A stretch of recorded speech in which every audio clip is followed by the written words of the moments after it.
Muito boa noite a todos. Estamos ao vivo? Não estamos? Alô? Alô, alô? Muito boa noite a todos. Deus está vendo, né? Eu aqui durante o dia todo preparando o roteiro da live, tudo bonitinho, e vocês aí já no pré-feriado, todo mundo na gandaia.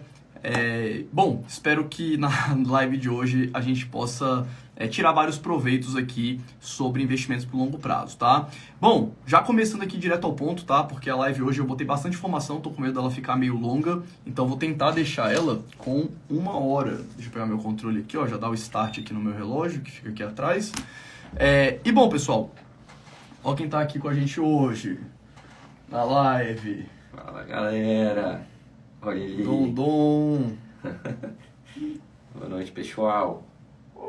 Meu Deus.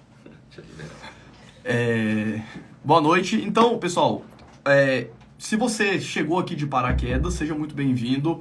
E na live, nessa sequência de lives, né? O que é essa live daqui? É a nossa live número 3 de uma sequência de desafio de 10 dias que começou anteontem, onde eu basicamente tento sintetizar para vocês tudo que tem de mais proveitoso, ou tudo que eu tirei de mais proveitoso dos grandes nomes do investimento de longo prazo que eu tive a oportunidade de estudar ao longo dos últimos 15 anos. Foi quando eu comecei a investir na Bolsa. A gente já falou sobre... A primeira live foi do... Quem lembra aí? David Swensen. A live de ontem foi sobre o Robert Shiller. E a live de hoje vai ser sobre o John Bogle. Quem foi o John Bogle? E vamos tentar aplicar o método de investimentos dele, ok? Então, basicamente, essa sequência de 10 aulas, ela vai sintetizar para vocês todo o alicerce que eu utilizo hoje na minha carteira de investimentos. Na live de ontem, eu até compartilhei com vocês um pouquinho da performance da minha carteira lá nos Estados Unidos nos últimos anos. E essa estratégia, né, deixa eu ver se eu consigo achar aqui para quem não estava na live de ontem. Essa estratégia que eu utilizo na minha carteira lá fora, ela não é uma estratégia exclusiva de stock picking, tá? Então, para quem acha que essa carteira de ações, que deu 316% de 2016 para cá, é uma carteira só de stock picking, uma carteira super concentrada, não. Essa carteira ela envolve também uma estratégia de ETFs, que é o assunto da nossa live de hoje, e essa é uma carteira extremamente diversificada, conforme eu falei para vocês. Então, essa carteira daqui, né, quando a gente olha para a renda passiva dela, igual eu mostrei ontem para vocês, ela é uma carteira que gera renda passiva através de várias fontes diferentes, né? Esse gráfico aqui ele mostra os dividendos que essa carteira gerou de 2016 para cá. E cada corzinha, né, cada barrinha dessa é um ano. E cada corzinha dessa é um ativo diferente. Reparem que os maiores ativos, né, que têm os pesos maiores, que geraram os maiores dividendos, foram os ETFs. E por que isso acontece? Porque como o ETF ele é naturalmente um veículo extremamente diversificado, você pode ter concentrações maiores deles na sua carteira. Então na live de hoje a gente vai falar um pouco sobre a história do John Bogle, o que são ETFs, algumas peculiaridades que eu vejo que as pessoas muitas vezes passam batidas sobre os ETFs e como investir nos ETFs na prática, como eu penso na minha carteira de ETFs para o longo prazo.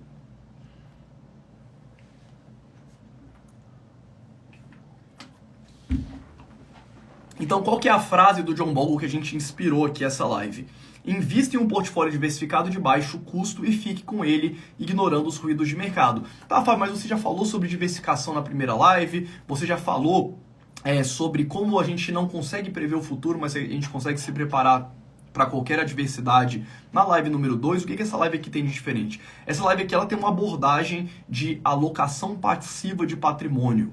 Então vamos entender o que é isso, tá? Eu tô olhando aqui para baixo porque, conforme eu falei, eu tô com o roteiro da live aqui para não esquecer nenhum ponto que eu ache relevante. E quando a gente fala em investimento em ETFs, a primeira coisa que aparece na nossa cabeça é o baixo custo desse tipo de veículo, tá? Então eu queria até saber aqui de vocês, coloca aqui embaixo nos comentários, se vocês já investem em ETF, tá? Eu quero saber quem investe em ETF. Vem cá, Dom. Vem cá. Quem investe em ETF? Bota aqui nos comentários, por favor.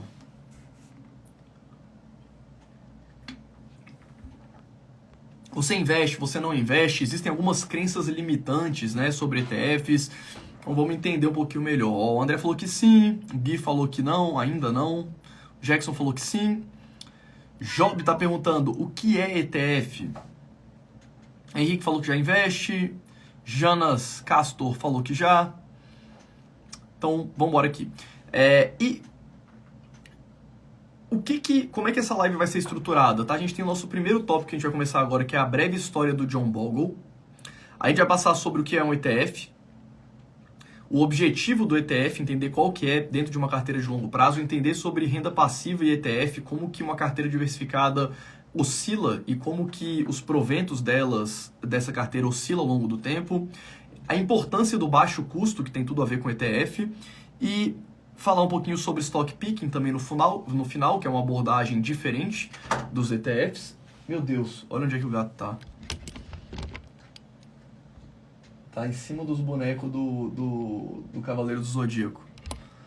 Marcos, pega o Dom aqui que ele se enfiou ali atrás, velho. Ai. Vambora. A gente vai terminar com exemplos práticos de como estruturar uma carteira de ETFs. E a gente vai finalizar aqui com perguntas e respostas, tá? Pode bater a porta aí. Valeu. Beleza? Então essa vai ser a estrutura da nossa live. Alguém avisou aí que o gato ia subir em tudo, né? Então, quem que foi o John Bogle? John Bogle nasceu em 1929, ele faleceu em 2019 e ele trabalhou com gestão de recursos durante a década de 50 e durante a década de 60. Ele criou a Vanguard em 1974. A Vanguard é uma das maiores empresas do mundo hoje e uma das maiores empresas administradoras de ETFs hoje no mercado. A gente vai falar sobre elas daqui a pouquinho, mas basicamente o que o John Bogle percebeu durante o período que ele trabalhou no mercado financeiro é que normalmente os veículos de investimentos que são oferecidos para os investidores são veículos muito caros, são veículos que têm muitas taxas, muitas vezes escondidas.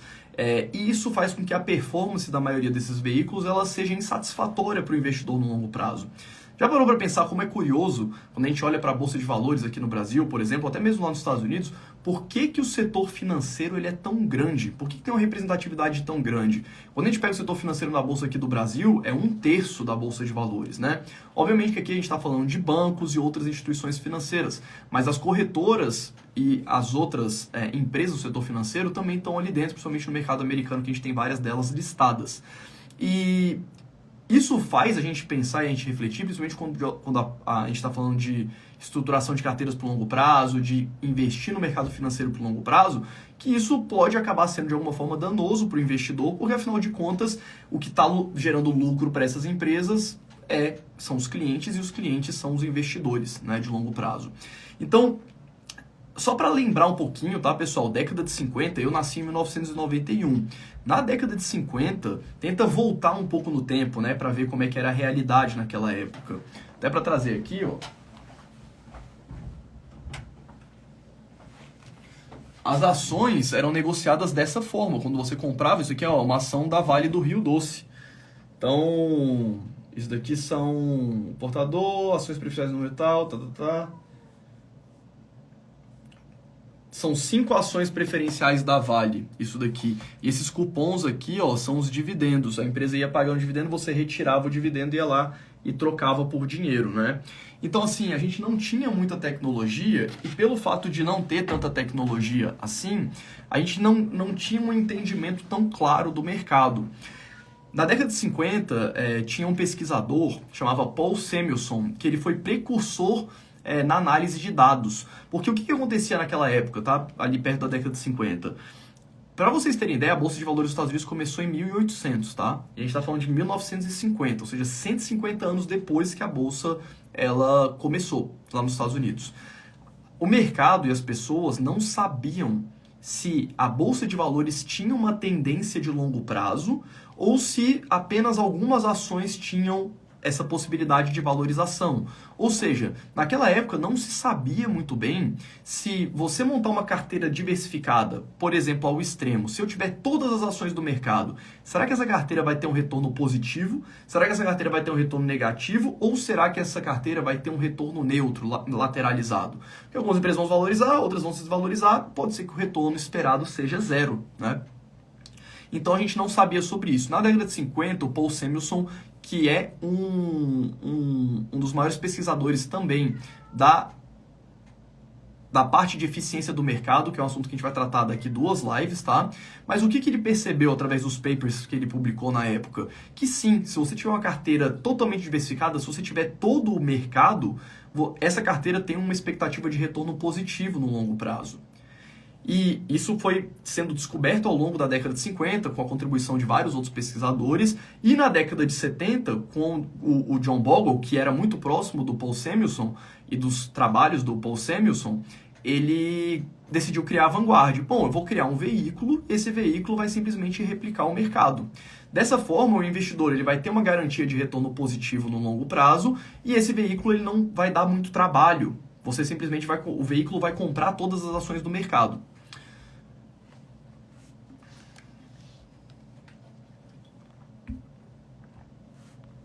Deixa eu abrir aqui o nosso gráfico, que foi um gráfico que a gente até viu na aula de ontem, né?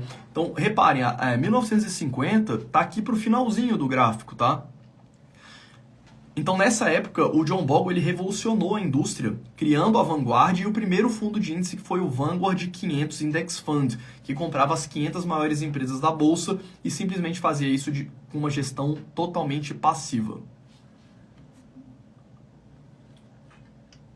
Caso você não compre ETFs, veja a aula aqui que provavelmente você vai querer ter ETFs na sua carteira também, tá? E aí, cara, o que aconteceu? Ele criou um veículo de baixo custo, que foi esse Vanguard 500 Index Fund, um veículo ultra diversificado, e para quem acompanhou aqui a primeira live, um veículo que tem 0 de risco específico. Né? Quando a gente fala de investimentos, a gente tem 2 tipos de risco. O risco diversificável, que é o risco específico das empresas, conforme você vai incluindo ações na sua carteira, o risco vai diminuindo. E o risco não diversificável, que é aquele risco sistemático, onde todos os ativos estão suscetíveis a ele. Então, uma guerra em algum país relevante para a economia, taxa de juros, por exemplo, taxa de câmbio, políticas econômicas, tudo isso influencia todas as empresas de uma mesma forma, né? Vamos botar assim. E se você tem uma carteira ultra diversificada, você ainda vai ser impactado por esses fatores, né?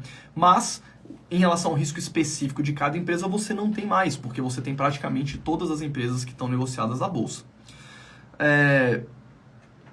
E teve um ponto, tá, que é bastante interessante, e para quem tiver interesse, deixa eu tirar aqui essa imagem, e para quem tiver interesse, eu recomendo muito a leitura desse livro daqui, que é O Investidor de Bom Senso, que é o livro do John Bogle. Conta a história dele, conta a história da Vanguard, conta a história... fala um pouco sobre o ETF, sobre o assunto que a gente vai trazer aqui na live, tá? Tô trazendo de forma resumida. Quem quiser se aprofundar, a hora do print aí, ó. Tira print, O Investidor de Bom Senso. E um livro que eu até leria antes desse livro aqui do John Bogle é A Psicologia Financeira, do Morgan Housel, tá? É um livro que trata de uma forma bem legal essa mentalidade de investimentos de longo prazo. E ele é um livro que, no final, ele trata sobre os veículos passivos. Então, ele seria meio que... Esse livro do John Bogle seria uma continuidade para esse livro aqui, A Psicologia Financeira. Beleza? Então, fica aí a recomendação. Mas, na época, o John Bogle, ele encontrou algumas adversidades quando ele criou a Vanguard, porque os veículos passivos, os ETFs, começaram a ficar muito populares no mercado. A gente vai ver aqui ao longo dessa live qual foi a performance dos fundos ativos versus os ETFs, entender essa lógica. Então isso impactou muito o mercado. Por que o mercado ia colocar o fundo num gestor que cobra 3%, 4% ao ano, 2%, taxa de performance e tudo mais, sendo que ele poderia colocar no veículo passivo, né? Então a Vanguard cresceu muito no começo, popularizou muito, e isso impactou a indústria como um todo, né? E é importante, e até quando o Ícaro me chamou para dar as aulas que eu dei lá no Novo Mercado, que é a plataforma dele, eu fiz uma aula só sobre um livro do John Bogle. E a indústria, de uma forma geral, ela é criada para acabar tirando o dinheiro dos investidores e colocando o dinheiro no bolso das instituições financeiras. Por isso que a indústria cria, né, de uma forma geral, veículos que são muito complexos, muito estruturados, que muitas vezes o investidor ele nem entende o que é aquilo ali que está acontecendo. Quem poderia me ajudar com esses exemplos? Então a gente tem, por exemplo, COI, aqui no Brasil, né, que é um veículo totalmente estruturado, você nem sabe o que você está pagando de taxa ali dentro. A gente tem fundos, outros tipos de fundos estruturados, tipo fundos de investimento em participação, que são veículos mais complexos. A gente tem crédito de carbono, esses produtos bancários que os bancos normalmente criam, que normalmente são uma porcaria para o investidor, né? Quem consegue aí me ajudar? há mais exemplos de veículos que são carregados, né, que a indústria coloca no mercado como um todo. Até na época da pandemia foi interessante, porque quando os juros chegou lá em 2% ao ano, tinha fundo de renda fixa de bancão cobrando 4% ao ano de taxa de administração. E aí ele começou a dar um retorno negativo, né? Porque se a renda fixa está ali dentro, rende 2%, o fundo está cobrando 4% ao ano, o cotista vai receber menos 2% em renda fixa. Quando o juros está em 14 e o fundo cobra 4, você vai receber 10, né? Tá ok, porque seu retorno está positivo. Crédito privado, né? Muitas vezes é um veículo mais estruturado, mais complexo. Então, assim, o mercado normalmente ele cria muita complexidade em veículos que são muito caros e isso não traz retorno para o investidor no longo prazo. Então, quando o John Bogle criou a Vanguard, isso foi um impacto para a indústria, né? E eu acho que uma lição que ela é importante é que se você não cuidar do seu dinheiro, ou pelo menos se você não souber cuidar do seu dinheiro, se você não tiver as premissas básicas sobre como o mercado funciona, por mais até que você delegue isso para um terceiro, as pessoas vão acabar cobrando muito caro sem que você saiba e muitas vezes você vai ter um retorno muito pior do que aquele que você teria estruturando sua própria carteira. Então é importante entender como que o mercado funciona de uma forma geral.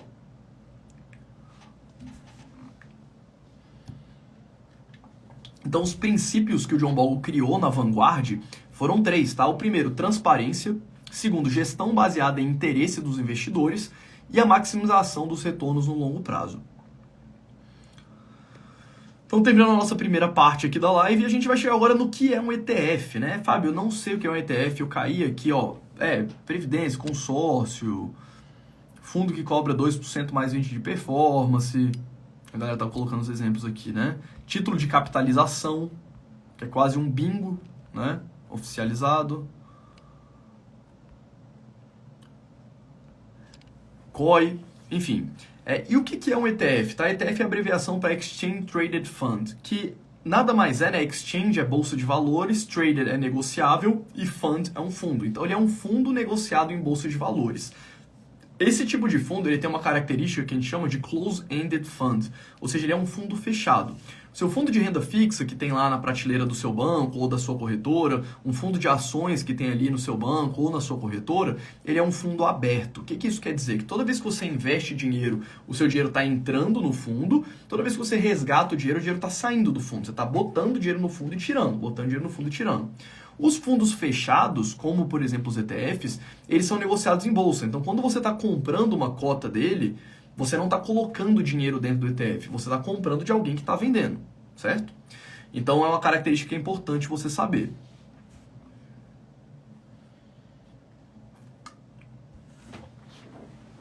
Ok? Então, ele é um fundo fechado, você está comprando de algum terceiro, o patrimônio do fundo está lá. A gestora do ETF, a provider, né, que a gente chama assim, como por exemplo a Vanguard, que é quem administra os recursos que estão ali dentro, ela pode entender que em alguns momentos, se o ETF tiver com muita liquidez, muitas pessoas negociando, ela vai colocar mais cotas no mercado para conseguir equilibrar essa demanda. Se tem poucas pessoas negociando, ela vai tirando as cotas do mercado, tá? Então é mais ou menos essa dinâmica que faz com que os ETFs sempre tenham ali uma liquidez desejável, ou pelo menos boa parte deles, boa parte dos maiores. Só para vocês terem uma ideia, lá nos Estados Unidos a gente tem mais de 1.500 ETFs diferentes listados na bolsa, sendo que 95% desses ETFs são de gestão passiva. Qual que é a diferença de um ETF de gestão passiva para um ETF de gestão ativa, que são essas duas grandes classes, tá? E a maioria é de gestão passiva. Os ETFs, os de gestão passiva, o que eles fazem? Eles replicam um determinado índice da bolsa. Então, por exemplo, a S&P, Standard & Poor's, ela tem um índice próprio que chama S&P 500, que é o S&P 500, que é um índice das 500 maiores empresas norte-americanas que tiveram lucro nos últimos 12 meses. Esse é o critério básico para uma empresa fazer parte do S&P 500. Então, essa é a composição do S&P 500. Quando você tem um fundo passivo, aquele fundo pode falar, olha, eu vou ter uma carteira que vai replicar da mesma forma o índice tal. O S&P 500, por exemplo. Ou a Vanguard, por exemplo, ela tem um ETF de small caps, que é a S&P tem um ETF de small caps. a Standard Poor's tem um índice de small caps, que é o S&P 600, que são as 600 menores empresas dentre as 1.500 maiores, por exemplo. Então ela tem aquele índice e uma determinada empresa como a Vanguard pode criar um ETF que vai replicar esse índice. Tem índice de mid cap, que são as empresas de tamanho médio, tem os ETFs só de empresas de tamanho grande, tem ETFs setoriais. Então, eu quero investir só no setor de utilidade pública, que envolve ali energia elétrica e saneamento, por exemplo. Você tem um ETF que só pega aquele setor. Eu quero um ETF só de REITs, que são os primos dos fundos imobiliários. Você pode ter um ETF só de REITs. Então é por isso que existem 1.500 ETFs diferentes, porque a gente tem uma quantidade gigantesca de índices diferentes de várias empresas e os ETFs vão seguir um determinado índice ou outro, tá? Por isso que a indústria ela é tão grande nesse sentido.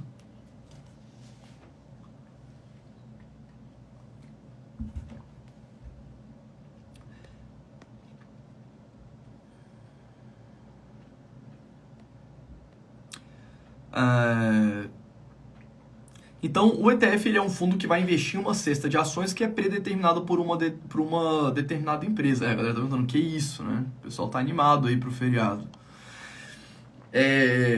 Então, basicamente, é assim que funciona. A gente tem hoje 3 grandes providers, tá? A gente tem a Vanguard, a State Street e a BlackRock. E, normalmente, essas administradoras de ETFs, elas têm produtos parecidos. Então, por exemplo, a Vanguard tem um ETF de S&P 500 que é o VUL, né, negociado com o código VOO.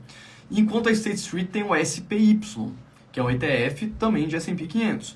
E a BlackRock tem o IVV, que é o ETF também de S&P 500. Então, muitas vezes você vai ver que os ETFs eles se repetem simplesmente porque eles são administrados por empresas diferentes, tá? Essa daqui é a lógica.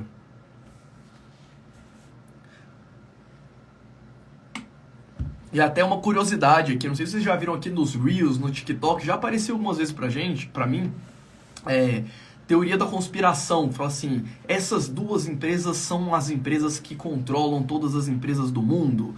Aí falam, né, da Vanguard e da BlackRock. Por quê? Quando você vai lá no capital, na base de acionistas da Apple, das grandes empresas do mundo, você vai ver que a maior posição, ali, às vezes de 2%, 3%, 5%, são da BlackRock ou da Vanguard, que são as duas maiores. Por quê? A BlackRock tem lá um ETF de 400 bilhões de dólares de S&P 500. Esse ETF vai ter que comprar as ações das empresas que estão ali embaixo, então naturalmente é normal as administradoras dos ETFs, através desses veículos, serem as controladoras, entre aspas.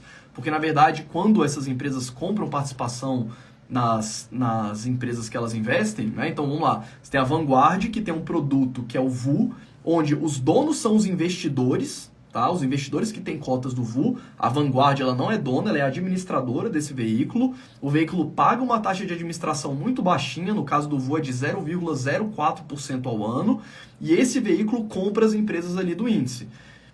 Então, o veículo ele é dono das empresas, né? Não é que existe um grande conglomerado que é dono de todas as empresas do mundo. Não, são os ETFs que têm ali a gestão passiva.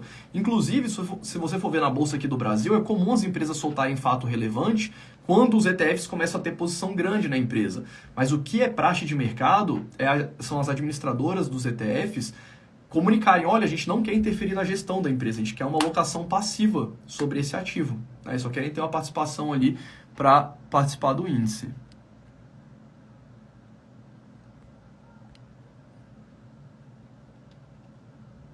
Isso é golpe, hein, galera? Isso aí é golpe.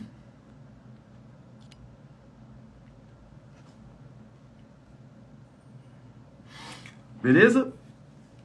Então, no final do dia, o objetivo do ETF, né, pegando uma frase do John Bogle, é você ser o mercado, né? E isso tem muito a ver com como analisar um ETF, tá? Que a gente vai falar daqui a pouquinho, porque eu vejo que muitos de vocês têm dúvida. Fábio, como que eu analiso um bom ETF? Como é que eu sei se esse ETF é bom? Aí a pessoa abre o ETF e vê a carteira, né? Então é um ETF de S&P 500, por exemplo. Aí tem lá um monte de empresa, vai ter Amazon, Apple, Google, Facebook, né? Meta agora, um monte de Berkshire, vai ter um monte de empresa ali dentro e a pessoa acha que ela precisa analisar aquelas empresas que estão ali dentro. Sendo que você não precisa analisar isso, tá? A gente vai falar sobre isso daqui a pouquinho.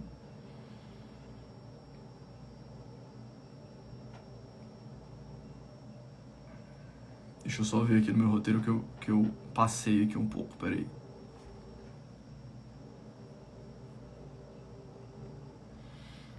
Então, o objetivo do ETF é exatamente você ser o mercado. A sua carteira, por exemplo, se você tiver uma carteira de S&P 500, ela vai ter exatamente esse mesmo comportamento desse gráfico daqui. Você vai ter sempre as maiores empresas. E por que isso acontece, tá? E por que você não precisa... É bem aqui que eu tenho que falar sobre isso, peraí. Ah, não. Daqui a pouco a gente vai ver nos exemplos práticos. Fábio, por que eu não preciso analisar as empresas que estão ali dentro? Né? A gente vai entender daqui a pouco. Porque o objetivo, quando você compra um ETF, não é você ter aquela empresa especificamente. Quando você compra o ETF, não importa que hoje a Apple é a maior empresa do mundo e ela tem a maior participação do índice, você compra o índice para ter Apple. Não, porque se a Apple começar a perder relevância no mercado, suas ações caírem mais do que a média do mercado, ela vai tendendo a ser expurgada e sair do índice. Então a ideia do índice é ele sempre alocar, no caso, por exemplo, do S&P 500, sempre nas 500 maiores. Então por isso o ETF ele nunca vai a zero. Não tem como ir a zero, porque conforme as empresas que estão ali embaixo, né, imagina, a maior empresa aqui é a menor empresa aqui. Essa empresa começa a se desvalorizar, ela automaticamente vai sair do índice, vai sair do ETF e vai entrar uma outra empresa no lugar dela. Então, para um ETF de S&P 500 ir para zero, o mercado inteiro teria que ir para zero, o que virtualmente é impossível. Outro ponto que eu queria chamar a atenção, eu até peguei esse gráfico aqui do módulo de ETFs lá do Dollar Masters. Deixa eu ver esse daqui, ó. Esse gráfico daqui, ele mostra, eu peguei como exemplo o SPY, tá? Que é o ETF da State Street, que é o ETF de S&P 500, é o mais antigo que a gente tem na bolsa hoje. O que eu peguei aqui? Eu peguei quanto que cada cota desse ETF distribuiu de dividendos desde 1993, que é o começo do gráfico. Esse gráfico vai de 1993 até 2021 e a gente vê que lá atrás uma cota do ETF pagava $1 de dividendo. E essa cota passou para, em 2020, $5,70 mais ou menos, tá? De dividendo. E em 2021, que o gráfico não está completo, eu trouxe atualizado aqui, $5,70. E em 2022, $6,30. Então presta atenção que esse gráfico aqui é muito importante, tá, pessoal? Jackson Silva perguntou o seguinte... O fundo vende a empresa 500 se ela cair para 501? Na verdade, ele faz isso, mas o que acontece primeiro é o seguinte. A S&P, que é a empresa que cria o índice, ela atualiza esse índice de 3 em 3 meses. Então, daqui 3 meses, se a empresa deixou de ser 500 passou a ser 501, o que a S&P vai fazer? Galera, a nova composição do índice é essa, tira a empresa 501 e bota... Tira a empresa 500 e bota 501, né? Vai fazer essa troca e você vai ter uma nova composição de índice. Quando isso for divulgado, o ETF vai lá e faz essa troca para ficar com a composição do índice novo. Tá? Então, esse gráfico daqui, o que ele mostra? O que é interessante? Repare que de 1993 até hoje, a gente teve duas grandes crises, vamos botar assim. A gente teve a crise das .com, que aconteceu ali nos anos 2000, que é aquele o primeiro abaulamento ali, né, do gráfico, ali mais no comecinho. Depois a gente teve a crise do subprime, que é aquela segunda queda do gráfico, e depois a gente teve basicamente a bolsa crescendo em linha reta. Então reparem que os dividendos, assim como de uma carteira de ações diversificada, como a gente falou na aula de ontem, os dividendos do ETF eles crescem de forma exponencial. Essa linha pontilhada que tem ali no gráfico é uma tendência exponencial que eu tracei de acordo com essa base de dados. Então reparem que nos momentos de crise, o que acontece? As empresas começam a reportar lucro menor, esse lucro faz com que as empresas distribuam menos proventos, mas isso acontece de forma cíclica, conforme a gente falou na aula de ontem, que a gente falou um pouco sobre os ciclos, né? E reparem que os proventos eles caem muito menos, né? A gente tem muito mais volatilidade nos resultados das empresas e, consequentemente, nos dividendos, do que a gente tem nas ações. Então, muitas vezes as ações caem ali, o índice cai, sei lá, 60%, 50%, e os proventos vão cair ali 15%, 20%.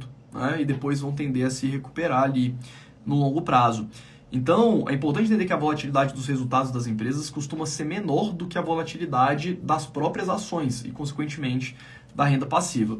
E é importante entender que dentro do S&P 500 a gente tem empresas de crescimento. Né? Então, são empresas que distribuem pouco dividendo hoje para distribuir mais no futuro. Tem empresas mais maduras que distribuem uma quantidade maior já hoje. E é por isso que a gente tem essa tendência exponencial. De 1993 para cá, a gente tem 30 anos. Desses 30 anos, os proventos saíram de $1 para $6, né? Multiplicaram por 6 vezes. Então a gente tem essa tendência exponencial de crescimento, que é isso que a gente busca quando a gente monta uma carteira de longo prazo. O ETF faz isso naturalmente, né? No caso, o ETF ele investe em ações dessas empresas aqui embaixo, essas empresas pagam dividendo, o dividendo sobe para o ETF e o ETF distribui isso para os cotistas, tá? Isso no mercado norte-americano. Aqui no Brasil, os ETFs não distribuem o dividendo, eles reinvestem automaticamente na mesma carteira. Então você acaba tendo só a valorização da cota do ETF aqui no Brasil. Importante destacar essa diferença. Então, fechamos aqui a nossa segunda parte, né, que é a breve história do John Bogle e já dando essa... Desculpa. Fechamos a parte da história do John Bogle e agora o que é um ETF, né? Acho que ficou bem claro essa primeira parte aqui sobre o que é esse veículo. Então, basicamente, você vai comprar uma cota dele na bolsa e você vai ter uma carteira ultra diversificada, você não vai ter que ficar acompanhando as ações, você não vai ter que acompanhar o resultado das empresas, porque não me importa se é Apple, se é Amazon, se é Facebook, ou se é uma empresa que vai surgir daqui 10 anos, que vai virar a maior empresa do mundo. Investindo no ETF, você vai ter necessariamente ela na sua carteira.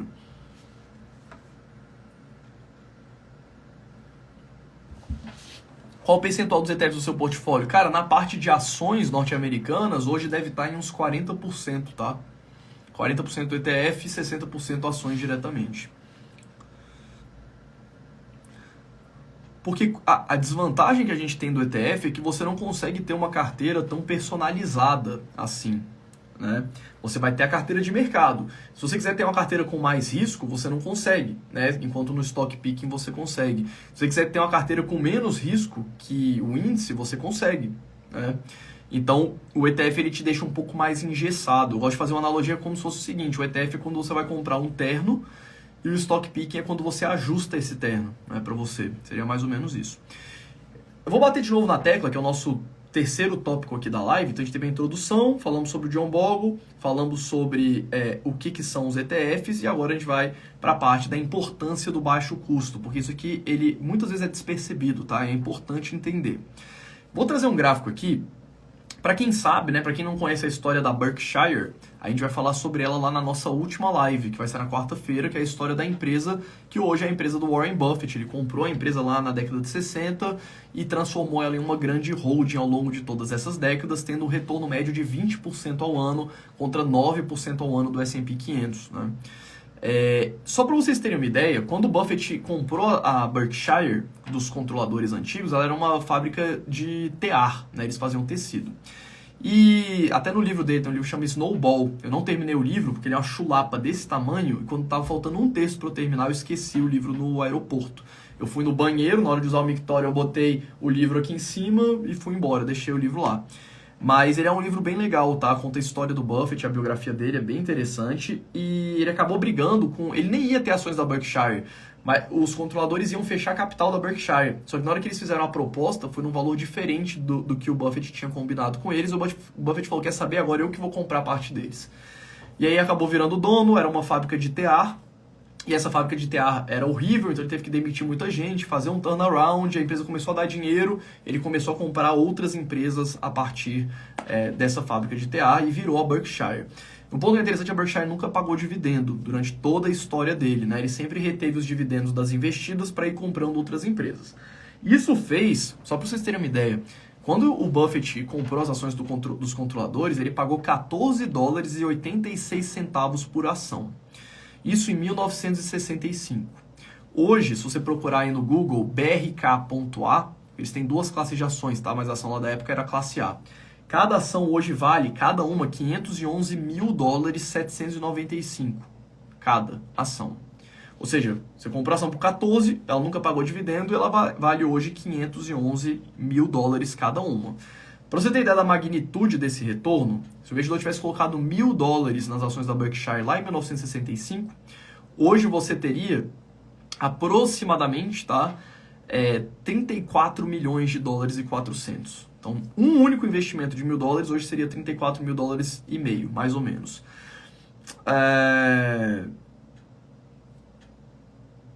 Se você tivesse colocado 10 mil dólares, seriam 344 milhões de dólares hoje, né? Assim por diante, é uma regra de 3.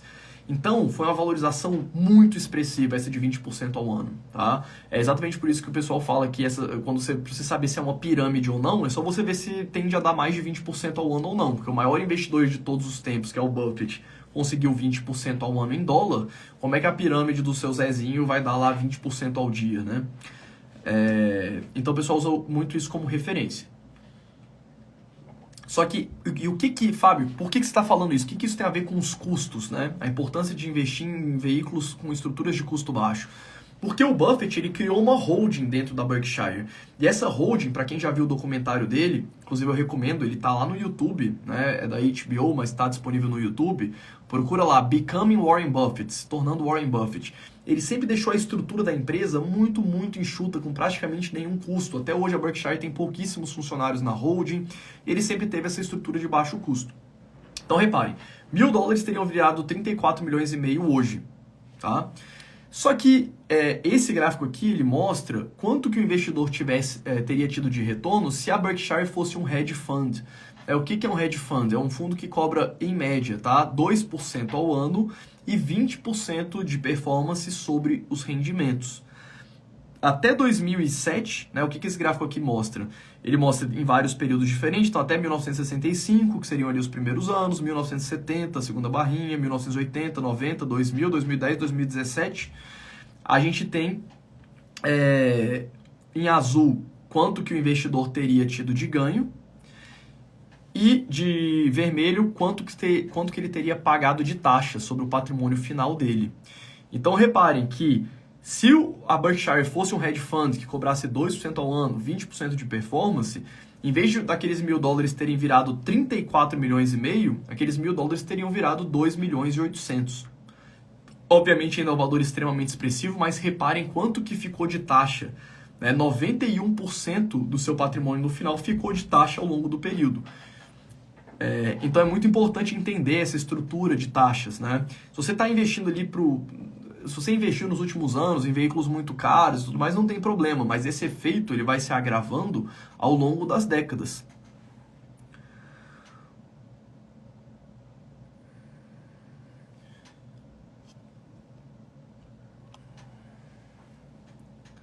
Um outro dado que é interessante, né? Deixa eu puxar aqui. E eu tô em cima da parada, né? Mas eu vou ler aqui para vocês. Live no Instagram é assim mesmo, tá? Todos os anos, a Standard & Poor's, ela divulga um relatório que chama SPIVA Scorecard. Esse relatório, ele mostra quantos % da indústria de fundos de gestão ativa que conseguiram superar os índices de referência, né? Então, aqui a primeira coluna são todos os índices que tem no relatório. Você pode baixar esse relatório, tá? Fica lá no site da S&P. Chama S&P SPIVA Scorecard. E ele mostra aqui para os períodos, tá? Eu estou tampando, mas eu estou com a tabela aberta aqui embaixo, eu vou ler para vocês. A gente tem período dos últimos 3 anos, os últimos 5 anos, os últimos 10 anos, os últimos 15 anos e os últimos 20 anos, tá? Que é essa tabela aqui da frente. Então ele mostra que a segunda linha aqui, ó, o S&P 500, por exemplo, nos últimos 20 anos, 96,7% dos fundos ativos não bateram o S&P 500, não conseguiram retorno acima, tá? Isso a gente não está nem ajustando o retorno ao risco. Quando a gente pega, por exemplo, vamos pegar aqui o índice de small caps, né? Olha lá, o S&P Small Cap 600, a terceira linha, 92% dos fundos ativos não bateram o índice que eles estavam se propondo, né, bater. Então, o que a gente vê? A gente vê que quando... E qual que é o motivo, tá? Por que isso acontece? Por que isso acontece? Tem esse paper aqui que chama Luck versus Skill in the Cross-Section of Mutual Funds, né? Mutual Funds são os fundos de ação, é como se fosse fundo de ação e fundo multimercado lá nos Estados Unidos. Que é um estudo bem interessante que foi feito pelo Eugene Fama e pelo Kenneth French. Ele é um estudo até antigo, tá? Se não me engano, ele é da década de 90, finalzinho da década de 90, começo dos anos 2000. O que eles analisaram? Eles falaram assim, bom, a indústria perdeu em massa para os ETFs, né? Mas será que os gestores, eles são ruins? Ou será que os veículos são muito caros? Então, eles fizeram essa mesma tabela, esse mesmo estudo, só que expurgando a taxa de administração e a taxa de performance desses veículos. Porque quando você expurga, você sabe o retorno real. Quando eles fizeram isso, eles viram que boa parte dos gestores sim são competentes e sim conseguiram bater o mercado por competência, não por sorte, tá? E aqui vem uma análise de dados mais profunda, tem análise estatística, tá? Que eu não vou entrar aqui, quem entende do assunto lê o paper, que é bem legal, vale a pena. Mas a ideia era entender isso. Bom, se a gente tirar as taxas, os gestores bateram, e se eles bateram por competência ou por sorte, tá? Então eles chegaram à conclusão que sim, existe uma boa quantidade de bons profissionais no mercado que batem o mercado por competência, só que quando você joga a taxa de administração, os custos dos veículos e a performance, você vê que a grande maioria não entrega resultado, não sobra resultado para o cotista, né? E aí você pode estar se perguntando, Fábio, então por que eu vou montar uma carteira de ações no stock picking e não vou investir só em ETFs? Você pode até investir só em ETFs, tá? Não é um problema. Mas quando você investe em ETFs e numa carteira de ações ao mesmo tempo, eu acredito que você consiga o melhor dos dois mundos. Por quê? Porque a sua carteira de ações, ela não vai ter o tanto de taxa que um veículo de gestão ativa normalmente tem. Então, para pensar, a indústria normalmente ela cobra 2% ao ano, né? O padrão dos fundos aqui no Brasil e nos Estados Unidos é cobrar 2% ao ano. Você tem 2% ao ano só de taxa fixa, ou seja, o gestor tem que bater em 2% o Ibovespa aqui no Brasil e 2% o S&P 500 lá fora só para pagar a conta da taxa, né? E quando ele performa melhor do que o índice, ele ainda fica com 20% desse retorno adicional. Então, você não tem esse custo para sua carteira de ações. Quando você pega e monta a carteira de ações diversificada, você não tem custo nenhum. É exatamente por isso que as corretoras normalmente não incentivam você montar posições para o longo prazo, né? Porque se você vai lá, compra ações da Ambev, bota lá R$1 milhão em ações da Ambev, fica 50 anos com essas ações, a corretora não é remunerada em nada por isso. Você não gera nenhum tipo de crédito para a corretora, nenhum tipo de taxa. Se você compra ETFs que são negociados na bolsa, você não paga nada também. O que vai ser cobrado é o 0,04% ao ano, que é quase nada, do próprio patrimônio do fundo, né? Então isso também no longo prazo não faz diferença nenhuma. Então é importante entender que as taxas, elas são normalmente o principal fator, né, dos investidores não conseguirem construir patrimônio no longo prazo. E é bastante peculiar isso, né?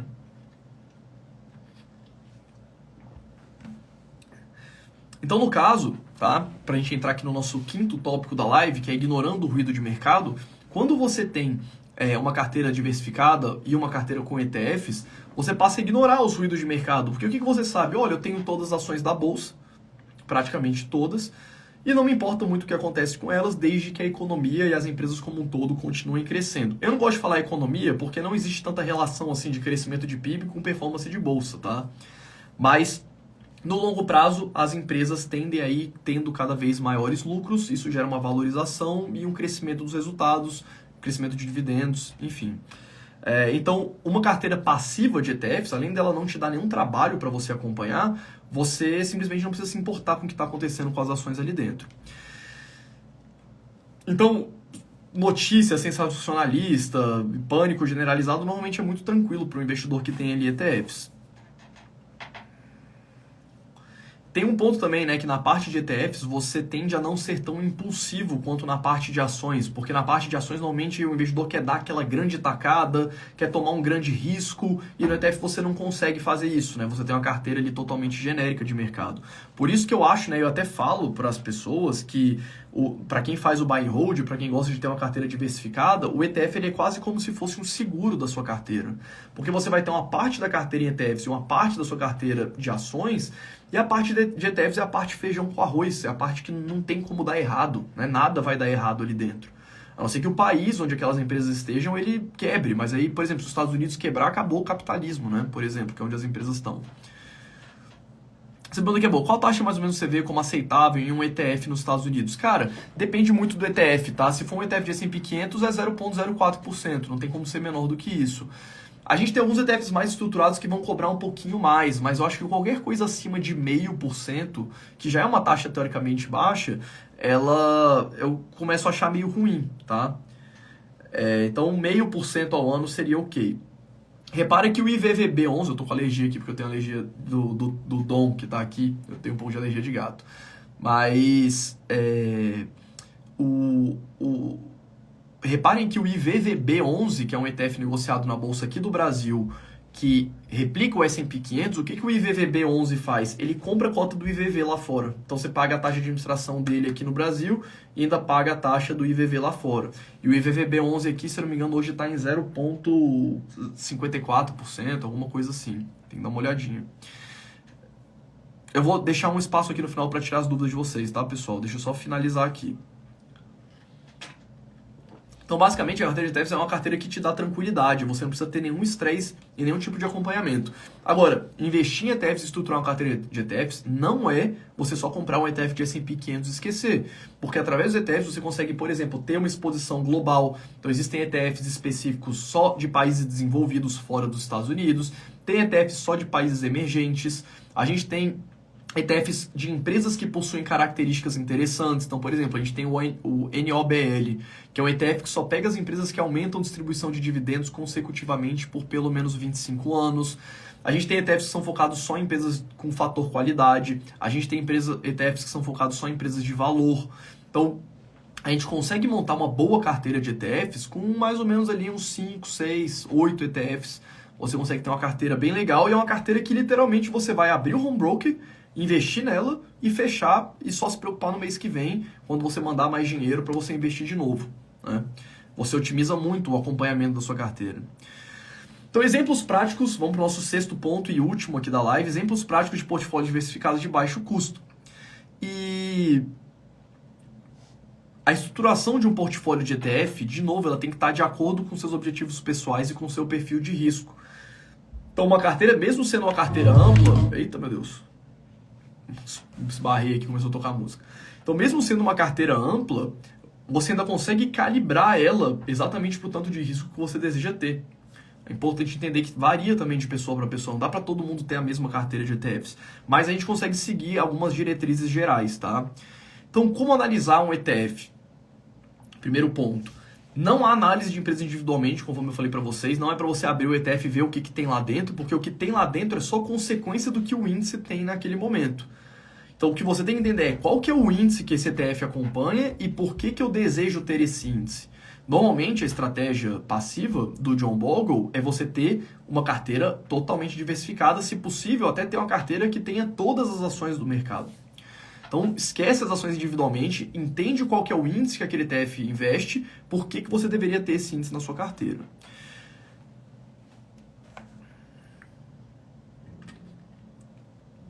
E como que eu penso em uma carteira de ETFs para o longo prazo? Eu penso, sabe aquele brinquedo? Eu lembro quando eu era criança tinha um brinquedo, acho que tem até hoje, né? Não sei se as crianças ainda brincam com isso ou se é só de tablet. Que era tipo um disco de madeira com uma haste assim no meio e vários discos de vários tamanhos, né? Então você botava, o objetivo era você fazer tipo uma pirâmide de disco, né? Então tinha um disco maior, um disco menor e você colocava e montava ali de criancinha, bem de tipo 1 ano a 2 anos, sei lá.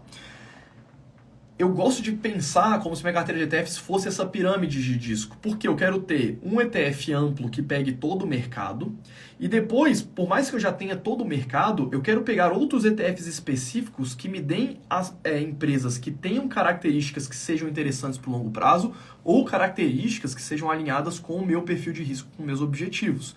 Então, por exemplo, se você pegar um ETF como o VTI, por exemplo, que é um ETF da Vanguard, ele é um ETF Total Market, tá? Então, vamos esquecer um pouco de mercado exterior, fora dos Estados Unidos, tá? Vamos pensar só em mercado norte-americano. O VTI, ele pega todas as empresas listadas na bolsa lá dos Estados Unidos, são 3.000 e poucas empresas. Então, ele tem todas.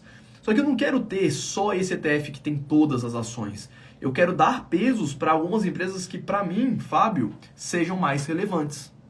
Então, eu vou comprar uma carteira com o VTI, por exemplo, ou com o VU. Na prática, o S&P 500, ter o S&P 500 ou ter todas, acaba dando no mesmo, tá? Porque as empresas elas são ponderadas no índice pelo valor de mercado delas. Quanto maior a empresa, maior o peso. Então, você pega as 500 maiores, representam 96% do valor de todas as ações. Então, você pegar o VTI e o VU, você vai ver que eles têm praticamente a mesma performance, tá? Mas, sendo mais técnico aqui, pegando um ETF mais amplo, você simplesmente consegue dar pesos maiores. Por exemplo, você pode dar pesos para empresas menores. Então, eu quero ter todo o mercado, mas eu quero ter um peso maior em empresas small caps. Eu quero ter um peso maior em empresas consolidadas e maduras, que são as empresas de valor, normalmente, né? Eu quero ter um peso maior para empresas que possuem uma política de distribuição de dividendos bastante agressiva, ou empresas que distribuem dividendos por pelo menos 25 anos. Então você vai construindo essa pirâmide de acordo com aquilo que faz sentido para você. No caso dos REITs, por exemplo, Fábio, eu quero ter REITs porque eu acho importante participar ativamente, eu ter um peso maior na parte imobiliária da economia, os REITs têm imóveis, esses imóveis são alugados para renda, para inquilinos, geram um fluxo de dividendos maior no curto prazo do que o S&P 500. Então você pode ter um ETF como, por exemplo, SCHH, que é o ETF da Charles Schwab, que você consegue simplesmente ter todos os REITs de tijolo, que são aqueles REITs que investem propriamente em imóveis e não em recebíveis. Então você vai montando a sua carteira com essa pirâmide, né? A pirâmide do bem, deixando claro. E aqui eu vou até deixar um gancho, tá? Para você que está aqui no feriado, meus parabéns, estamos aqui enquanto o pessoal está na gandaia. Mas esse gráfico aqui, ele mostra a performance de 4 grupos de empresas. E a gente vai tratar esse gráfico aqui em detalhes, tá? Na nossa live de sexta-feira, que é a live do Eugene Fama, ok? Se eu perguntar para vocês, deixa eu tirar aqui, eu sei que vocês já viram, mas vamos ver aqui, fazer uma enquete. Vamos supor que a gente separe as empresas da bolsa, pegar as 3.000 empresas norte-americanas, vamos separar elas em 4 grupos, tá? Um grupo de large caps e um grupo de small caps. Ou seja, eu vou organizar as 3.000 empresas da maior para menor e eu vou passar uma régua aqui no meio da mediana, né? Então são as 1.500 empresas maiores e as 1.500 empresas menores. Dentro de cada um desses grupos, eu vou dividir cada grupo em 2. Nas empresas de dividendos, vamos chamar assim, para simplificar, e nas empresas de crescimento. Então eu tenho large caps, empresas grandes de crescimento e de valor, né, que são as de dividendos, e eu tenho as small caps de crescimento e as small caps de valor. Se eu voltar no tempo, qual será desses 4 grupos que gerou a melhor performance e a melhor relação de risco e retorno? Coloca aqui embaixo nos comentários. Qual que você acha? Você acha que foi a small cap de crescimento, a small cap de valor, né, o grupo das small caps de valor, as large caps de crescimento ou as large caps de valor, tá? Eu não gosto de falar porque dividendo e valor é diferente, tá? Porque você tem às vezes uma empresa de valor que não é uma empresa de dividendo, mas normalmente uma empresa de dividendo é uma empresa de valor.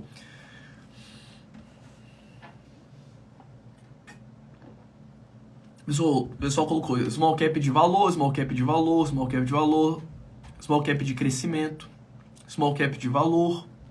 Pô, vocês viram, né? Eu tô um professor muito relapso daqueles professores que dá a prova e deixa os alunos colarem ou deixa a resposta no quadro, né?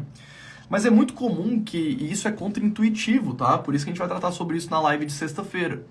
Porque quando a gente volta desde 1928 até hoje, faz esse estudo, a gente vê que $1 investido nas small caps de valor gerou mais de $100 mil de patrimônio até 2017, gerou aproximadamente 12, 13 mil dólares nas large caps de valor. As large caps de crescimento geraram ali mais ou menos $1, né? Viraram ali $1.000 e poucos. E as small caps de crescimento um valor bastante insatisfatório também. E a média seria, né, o S&P 500, o VTI, por exemplo, performaria no meio do caminho, porque ele é composto por todos esses grupos. Só que reparem que esse resultado ele não é intuitivo. Ele não é nada intuitivo. Normalmente, quando eu abro essa enquete nos stories, a maioria das pessoas responde: olha, eu acho que as small caps de crescimento são as que melhor performaram, porque são empresas pequenas e empresas de crescimento. E as small caps de dividendos são aquelas empresas pequenas, valor de mercado pequeno, mas já uma empresa madura dentro do segmento, empresa meio morosa, talvez não tenha performado tanto. E exatamente foi isso que esse estudo mostrou, né? Esse estudo ele foi feito pelo Eugene Fama em 2013, né? Ele fez o 3-Factor Model, se eu não me engano foi 2013, e 2015 o 5-Factor Model. Então o que a gente tem dentro do universo de ETFs? A gente tem ETFs específicos. Voltei? Deu uma pala aqui, mas acho que voltei. A gente tem ETFs específicos que investem só em small caps de valor, só em large caps de valor, só em mid caps de valor. Então, o que a gente tem que pensar quando a gente monta uma carteira de ETFs de longo prazo? Bom, se eu tenho algumas empresas que possuem características que, historicamente, além de terem performado melhor, me geraram uma relação de risco e retorno melhor, ou seja, esse excesso de retorno não foi atrelado a um excesso de risco, ou pelo menos não um risco associado à volatilidade, mas a gente vai tratar isso em detalhes lá na aula de sexta-feira. Faz sentido eu ter todo o mercado, porque eu vou ter uma alocação genérica, e eu vou ter ETFs que dão pesos específicos para essas empresas que possuem características que geraram excesso de retorno no longo prazo. Então é assim que eu penso em uma carteira de ETFs para o longo prazo. Beleza, pessoal? E bom, para a gente concluir, né, basicamente a ideia dos ETFs é você não ter trabalho, você não precisar ter um grande acompanhamento dos ativos especificamente. Você sim, qual que é o grande trabalho de uma carteira de ETFs? É você parar para desenhar essa carteira. Depois que essa carteira está desenhada, ela basicamente vai andar no piloto automático. Eventualmente você vai fazer um ajustezinho ou outro, né, em relação ao peso de cada um dos ETFs, mas você vai ter uma carteira que praticamente é para você pilotar para o resto da sua vida. E até, por exemplo, no Dollar Masters, como que eu faço? São 6 módulos, né, dentro do curso.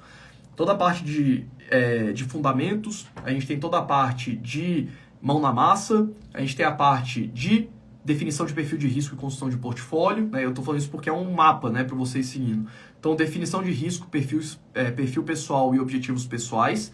Aí a gente tem o módulo de ETFs, para você preencher essas caixinhas com ETFs. Depois o módulo de Stock Picking, de seleção de ações. E depois o módulo de REIT Picking. A gente vai nessa ordem. Então, eu acho que para quem está começando, faz sentido você ter uma carteira de ETFs. E ao longo do tempo, você vai colocando ali aqueles ativos, né, a sua carteira de Stock Picking diretamente para você ir personalizando mais a sua carteira. Até o que eu dei o exemplo, né, na live passada, de quando eu me mudei, quando meu pai terminou de construir a casa dele, que não tinha nenhuma mobília, eu vejo muitos ETFs como isso, né? Os ETFs, eles são ali a fundação da sua casa, a casa pronta, talvez sem todo o acabamento e com o telhado, né? É uma casa que você consegue morar, mas é uma casa que ela não está perfeita, finalizada, customizada para aquilo que você quer. E as ações diretamente seriam, por exemplo, o jardim, a área de lazer, a mobília da casa, a decoração, né? Então eu vejo muito assim, o ETF é uma carteira crua que funciona para você morar, mas você consegue melhorar essa carteira tendo também ações diretamente. Então eu gosto de estruturar dessa forma a carteira de ETFs. E a ideia do ETF é você ser o mercado, obviamente implementando estratégias que vão agregar retorno, baixo risco específico, você só tem risco de mercado, você não tem risco específico de nenhuma empresa ali dentro, e é um veículo que tem custo praticamente zero, ok? Lembrando, eu vou separar aqui 10 minutinhos para tirar as dúvidas de vocês, tá bom? Mas lembrando que ao final dessas aulas aqui na quinta-feira da semana que vem, até lá a gente vai ter aula todos os dias, 8 horas da noite. E no final, a gente vai abrir as inscrições para o meu curso, que é o Dollar Masters. Se você quiser receber a gravação de todas essas aulas que a gente está fazendo aqui no Instagram, no final, eu vou mandar para todo mundo que está cadastrado lá na lista de espera do Dollar Masters. É só você colocar o seu nome e seu e-mail. Você também vai receber todas as informações sobre o curso, mas você vai receber a gravação das aulas. Então tá o link lá no meu perfil para quem quiser tanto receber as informações sobre o curso, quanto receber esse conteúdo aqui gravado, ok? Então, vou responder aqui 10 minutinhos para responder as dúvidas de vocês. Mandem bala aqui nos comentários para a gente começar o feriado, né?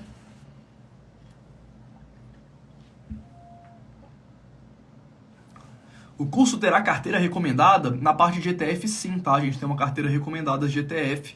A gente, obviamente, né, ensina a pessoa a montar uma carteira de ETFs, a gente ensina com base nos perfis de investidores, dos objetivos pessoais, a gente tem sim sugestões de carteiras de ETFs. No Stock Picking não, tá? No Stock Picking, como isso é muito pessoal, a gente tem vários estudos de casos de várias empresas, né, dezenas, mas a ideia é ensinar o investidor a tomar as próprias decisões e montar a sua carteira. Mas eu quero saber perguntas aqui da live, pessoal. Baixo custo de administração, ok, o Flávio está perguntando, mas e os custos com giro para replicar o índice? Influencia muito o resultado a longo prazo? Não influencia nada, cara. É só você pegar, por exemplo, pega o SPY, tá? Que é o ETF mais antigo. Olha a performance do SPY versus a performance do índice em si. Você vê que é praticamente a mesma performance desde 1993.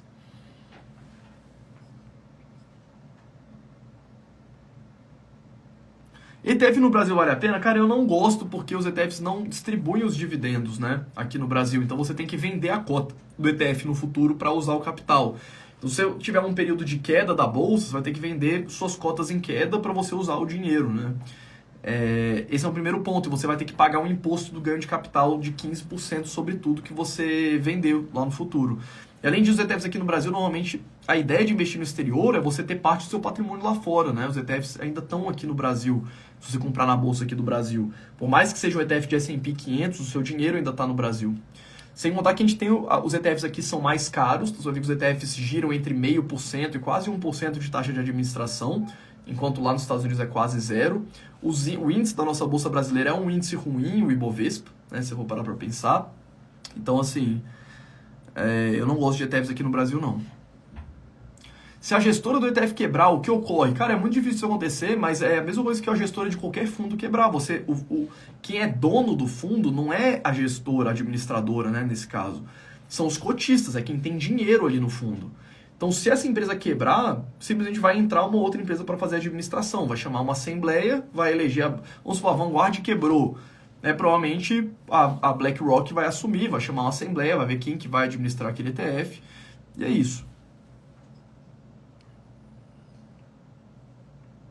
Como estruturar uma carteira de ETFs de REITs? A carteira de REITs ela é mais simples, tá? Porque você tem o SCHH, que é um ETF genérico, que tem todos os equity REITs, e você tem o XLRE, que ele é um ETF que vai investir só nos maiores, os REITs de tijolo que participam do S&P 500. Eu gosto de compor mais ou menos 70% SCHH e 30% XLRE, porque você vai ter todos os REITs e você vai dar um peso maior nos REITs que são os maiores e mais relevantes. E aí você tem o VNQI, por exemplo, que vai investir em REITs fora dos Estados Unidos. Você tem algumas estratégias mais complexas. Mas você pode começar, por exemplo, pelo SCHH e pelo XLRE. Juntos, né? Faz sentido ter ETF de títulos públicos globais? Cara, não. Eu acho melhor você comprar direto lá os Treasuries. Você pode comprar, não tem nenhum problema. Henrique, não pode ter rolo nessas taxas? Não, cara. Você tem um compliance, você tem auditoria. E é muito simples de ser calculado, né? É 0,04% ao ano, pro rata dia, né? Traz essa taxa para diária. Todo dia, no fechamento do dia, vê o patrimônio do fundo e isso vai sendo calculado, provisionado e pagado ali uma vez por mês para o administrador. Não existe rolo, é só você ver. Olha a performance do SPY, que é o ETF da State Street, que é desde 1993, aquele que eu mostrei o gráfico para vocês dos dividendos. Pega a performance dele e bota lá, performance dele junto com a do S&P 500. Né? Eu vou botar aqui para vocês, enquanto eu leio as próximas duas. Não existe rolo, existe mau entendimento do que é um ETF.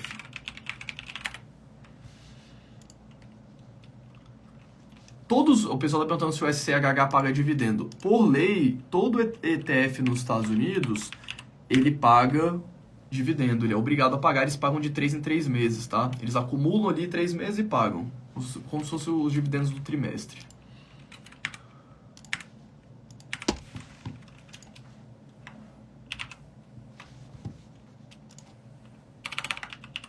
Aqui, ó, vou mostrar pra vocês.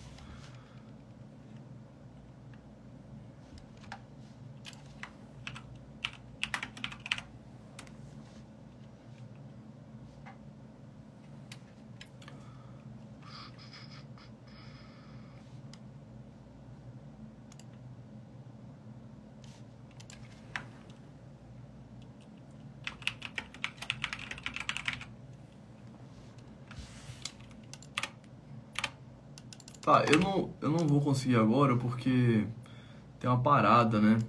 Pelo menos aqui no TradingView, o S&P 500 ele não pega. Deixa eu ver se eu acho o código dele com dividendo, peraí. Aqui, acho que eu achei. Então repara. Aqui, ó. Ó, esse gráfico aqui, sei que tá zoado aqui, mas vai dar pra vocês verem. Ele mostra a performance do SPY, que é o ETF que você investe, de fato, aqui em vermelho, ó. Em vermelho, SPY. E o SPXTR, é o S&P 500 Total Return, né, com os dividendos e tudo mais. Isso aqui desde 1993, tá? Então, assim, de 93 até agora, deu 15.097%, enquanto o índice deu 16.059, ou 1.659, né? Uma diferença muito pequenininha. Obviamente que tem uma diferença por causa da taxa de administração, mas é o preço que você paga. Quando você pega períodos, quanto menor o período, menor vai ser a diferença, obviamente, né? Então essa diferencinha aqui é a taxa de administração, mas repara que isso aqui é quase zero, né? Não tem diferença praticamente. É uma diferença muito pequena. Isso aqui, ó, em 30 anos, essa diferencinha aqui que você tem por causa dos custos. Basicamente é isso. Multiplicou por 16 vezes, então o ETF multiplicou por 16 vezes o capital investido e o índice multiplicou por 16 vezes e meia, né? Ou seja, em 30 anos você teve ali um valorzinho menor. Valeu, Péricles. Obrigado, cara. Que bom que você tá curtindo.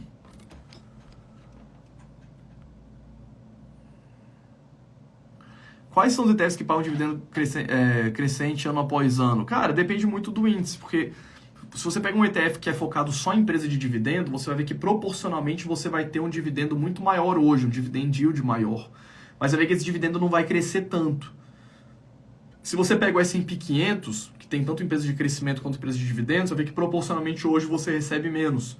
Mas esse dividendo cresce de forma exponencial porque as empresas têm muita empresa de crescimento ali dentro.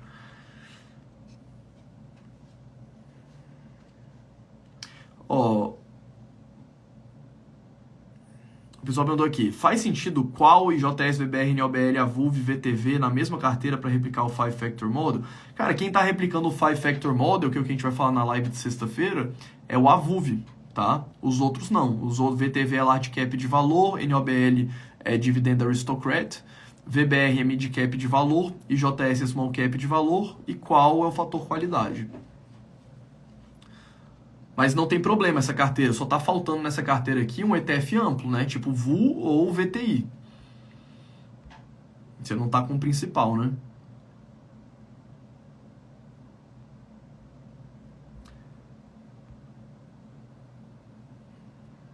Vamos lá, pessoal, vou responder mais duas.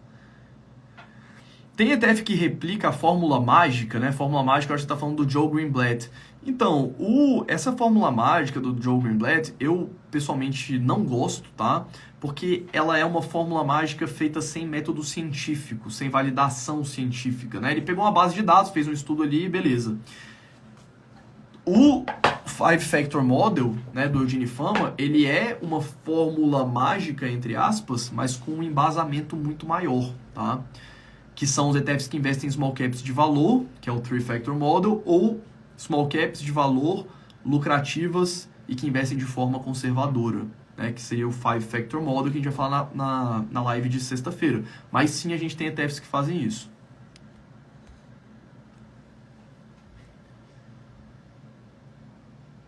Por que não investir só em ETF se o risco das ações é muito maior? Os fundos ativos perdem 85% das vezes para os passivos.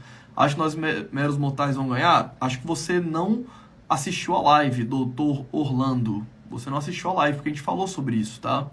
A resposta para a sua pergunta é o seguinte, os fundos não batem, e eu citei aqui um paper, você que é médico, eu imagino que você gosta de ler paper, que chama Luck versus Skill in the Cross-Section of Mutual Fund Returns, que é um paper do Eugene Fama e do Kenneth Friend, onde eles mostram que se você ignorar as taxas de administração e os custos dos fundos ativos, boa parte deles bateu o índice. Só que, e por competência, tá? Só que as taxas não fizeram o retorno chegar no cotista. Então, por que você teria uma ações você mesmo? Porque a sua carteira não tem nenhuma taxa quando você investe em ações. Um outro ponto, tá, pessoal, é o seguinte... O ETF ele tem o pró de você sempre ter o mercado, mas você nunca vai ter uma performance dessa daqui tendo só ETFs. Né? Então, repara, essa carteira aqui, ela é uma carteira que é a minha, no caso, ela é uma carteira que ela é composta por ETFs e por ações diretamente. Se eu tivesse uma carteira só de ETFs, eu teria um retorno muito menor, que seria o retorno igual ao do S&P 500, né? Ou teria um retorno igual ao do Ibovespa aqui de laranja. O S&P 500 ficou com 170% nesse período, contra 316%. Então, por que eu vejo que na internet existe uma guerra, né? Entre a galera quem defende gestão passiva é assim, se você falar que você compra ação diretamente, você é maluco, né? E o outro lado é quem só investe em ações como se fosse algo muito fácil e os ETFs não valessem a pena. Eu gosto de pensar o seguinte, eu consigo ter a melhor estratégia na minha carteira tendo uma parte dela passiva em ETFs e uma parte de ações diretamente. Por que eu vou abrir mão de ter o melhor dos dois mundos, sendo que eu não preciso excluir nenhum deles ao mesmo tempo? Né? É basicamente assim que eu penso. Beleza, pessoal? Então, pela nossa live de hoje é isso. Espero que vocês tenham gostado. Deixem o seu like, compartilhem o que vocês acham que tem interesse. Isso ajuda demais aqui a gente. E a nossa live de amanhã, sim, no feriado vai ter live amanhã. Vai ser a live... Meu Deus, qual que é a de amanhã? Qual que é a live de amanhã? A de sexta-feira é do Eugene Fama. A de amanhã, eu já falo aqui pra vocês. Dia 7 é do Howard Marks. Howard Marks, que é um stock picker raiz, né? Investidor de valor, onde a gente vai explorar a frase: o investimento bem-sucedido é mais sobre ter uma visão correta e menos sobre ter uma visão diferente da maioria. A gente vai falar sobre a estratégia do Howard Marks. O Howard Marks é gestor da Oaktree Capital e pegar os grandes ensinamentos do livro dele, que é o livro o mais importante para o investidor.